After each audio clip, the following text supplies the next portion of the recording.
All right, let's get to this last. Okay, not so much last because I'm going to repost the internalized one. So this is the four eyes of oppression, and we are on interpersonal oppression. This is the one we all kind of have some kind of experience with related to our identities and or the privileged group believing that they hold power and they are allowed to say or do things that reinforce what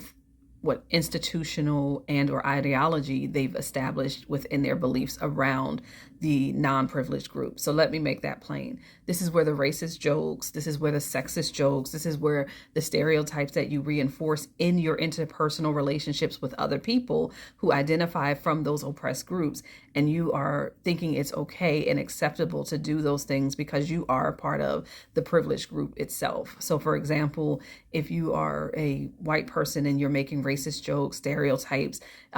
the harassment in actually hostile environments in the workplace, those are all examples of interpersonal oppression. And then when we think about it from this perspective of gender, when it's women and men, you might do things like sexual abuse, harassment, violence directed towards women, and it being about belittling and ignoring a woman's thinking and or sexist jokes, right? And so going into those areas that are about really most people within the privileged group not being conscious of their oppressive behaviors because they've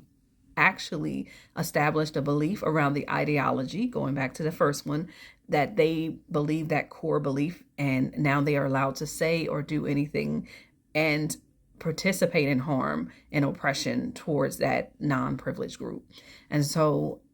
just a caveat, when it comes to things like reverse racism, when it comes to things like, reverse sexism, those things are not real because they don't hold any power or privilege within the group and ideology specific within that group that can actually harm or oppress the privileged group. So for example, a woman not being able to make the income and or participate in the harassment the same, and it be considered